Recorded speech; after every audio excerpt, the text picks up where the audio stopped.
Good evening, ladies and gentlemen. This is Ben Vandenbos with the Sawtooth Avalanche Center, and I wanted to tell you a little bit about a natural avalanche that I investigated today. The date is Sunday, January 10th, and this avalanche likely occurred within the past 48 hours. You can see an image of the avalanche on the left there, the crown's in the upper right side of that image, and you can see the tail end of the debris running all the way to the lower left side of that image. As far as location goes, if you're not familiar with this avalanche occurred near the headwaters of Gladiator Creek, which is up behind the Galena Lodge. In this image, you can see the Highway 75 running, kind of snaking its way up and over Galena Summit, which is in the lower left side of the image. And then the road continues down over to Stanley, further left. And that red arrow up near the upper right indicates where the crown of that avalanche is. As far as distance from Galena Summit and those popularly skied terrain over there, it's only about 3 or 4 miles from that avalanche down to the southwest to get into that terrain. As far as why this avalanche is important, most importantly is the timing of it.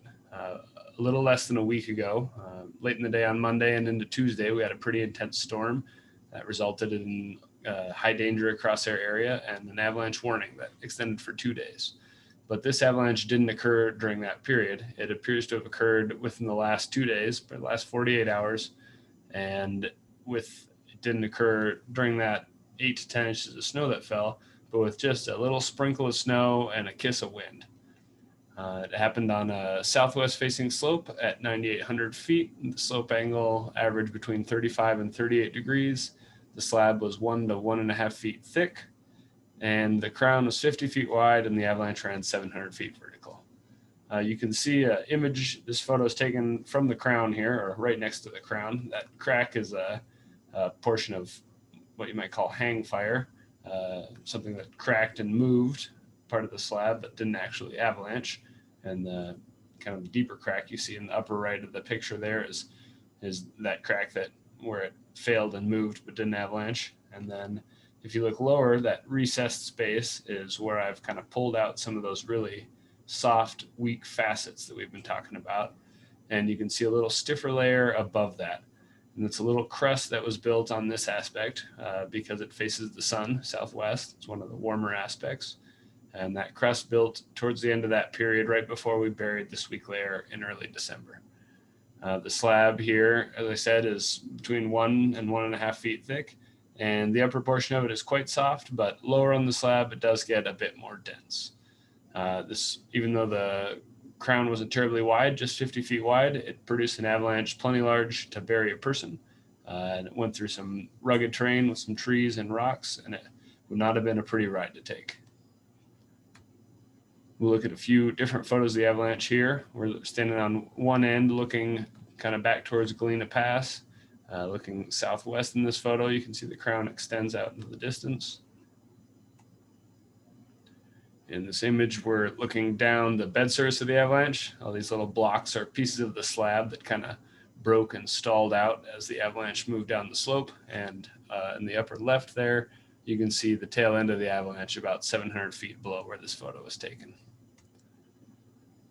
This is another photo showing that the debris extended a couple hundred, about 150 to 200 feet wide, and in places was up to about 8 feet deep. Now, the reason I'm talking to you about this avalanche is because I think it's important, and I think that it's a good thing for all of us to know about. This slide happened not during that big storm a week ago, but with just a little bit of extra snow that fell in the 2 days before right now.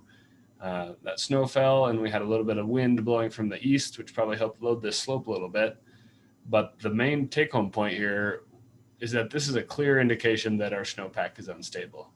Even though time is passing since that big loading event that we just had, we're still seeing obvious signs of instability, including widespread cracking and collapsing that are being reported by people. We're getting lots of reports of remotely triggered avalanches, human-triggered avalanches, where you're triggering a slide a distance away from you. With the type of weak layer like this, you don't need to be directly on where the avalanche fails in order to trigger it. If you look in this image here, this is that same photo of the avalanche. You could be down where that debris ends and trigger an avalanche like this, or partway up on the slope or off to the sides of the slope. So that makes this sort of avalanche problem, a persistent weak layer, persistent slab problem, makes those really challenging to deal with. Looking forward, we've got some more snow coming, maybe late Tuesday night into Wednesday. And even without that snow, we've got some pretty dangerous avalanche conditions out there. As we add more snow, the likelihood of triggering is going to increase, the likelihood of natural avalanche is going to increase. And we're just kind of stuck dealing with this problem for the foreseeable future. So if you want to know more, head to sawtoothavalanche.com, read the forecast before you go out every day. And thanks for tuning in, and hope you learned something.